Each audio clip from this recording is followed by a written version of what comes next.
Hello, welcome to Cherry Beckett's Government Contractors Podcast, where we discuss current government contracting trends, compliance matters, and best practices to guide federal contractors forward. My name is Romain Robveille. I lead the Deltek practice at Cherry Beckett, and with me today is Justin Pell, Senior Manager of our Deltek practice. Today, we're talking about getting the most out of Deltek Costpoint. Justin, thanks for joining me today. Yeah, thank you for having me. All right, so let's dive right into it. So we often hear current users complaining about their Costpoint system. They do not understand how to get the system to function effectively for their business and for their needs. Most often, we will need to talk to them and their team to assess current needs and evaluate how the system is currently set up. Justin, what's some of the issue we find when we dig into their current Costpoint users, structure, and leadership? Yeah, they may have had a poor implementation, or maybe now they understand the cost point structure and functionality better than they did during and prior to their implementation.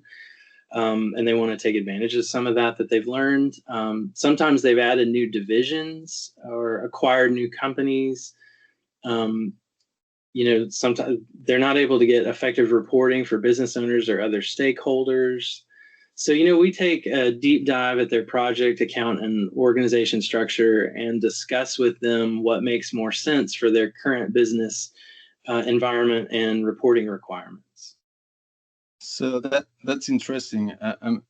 A lot of frustration from both ends, the management and the users. So the users do not understand how to update the structures to effectively report at the level needed. So I assume they do not even realize that is the issue. What other issues do you think management usually gets frustrated with? Yeah, a big one would be, a timeliness of monthly close and financials. Also, cumbersome processes that their accounting staff must deal with on a daily basis.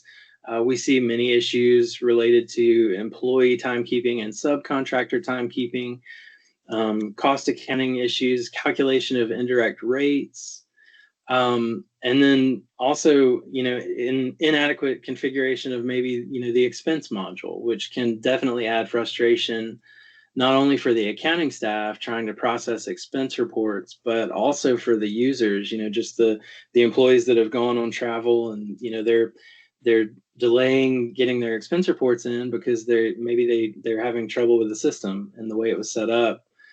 Other frustrations can often stem from a lack of training, rapid corporate growth, or maybe, like I mentioned earlier, a data quality issue from a poor implementation.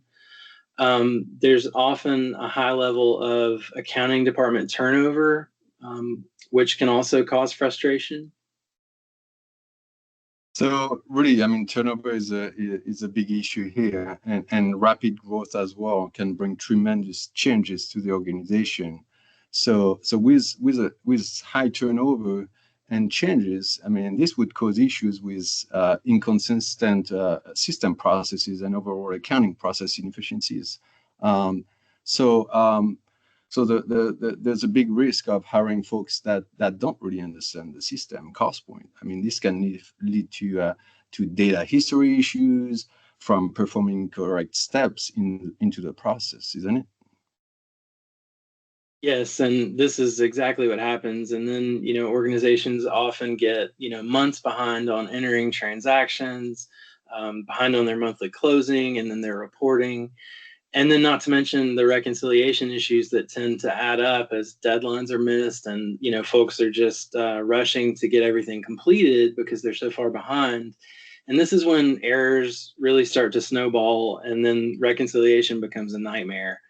Um, and then, when things get that bad, then their turnover follows. So with turnover, there's a really important need for documenting system processes and desktop procedures. Got it. So I feel like we digressed here a little bit. So let's get back on track with getting the most out of the system, with the most out of cost point. So realizing reorganizations, acquisitions, growth can all require some reconfiguration. What other areas company may need to think about, Justin, to make the most of their investment?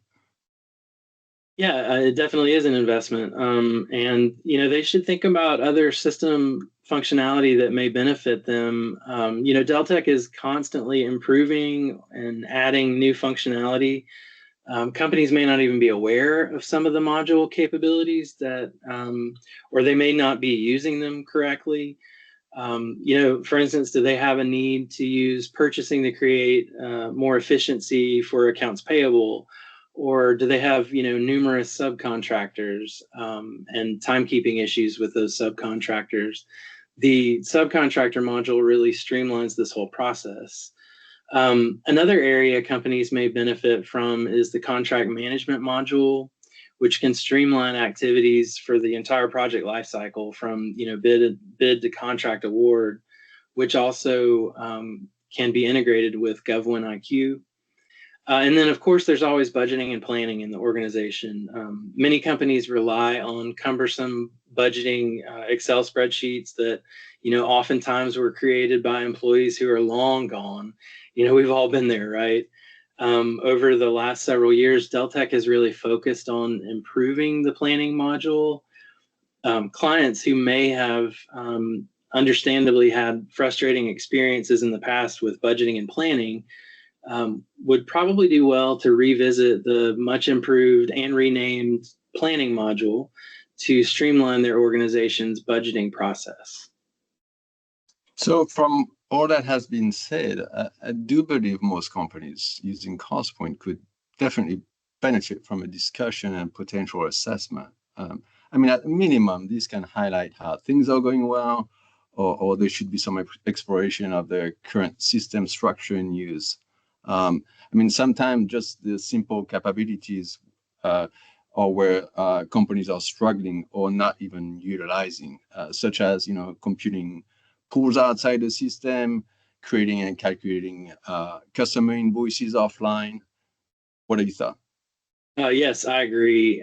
We see this way too often. Manual processes, they bring a huge risk of errors, and then you end up with things like invoices where cumulatives don't tie out, among many other things.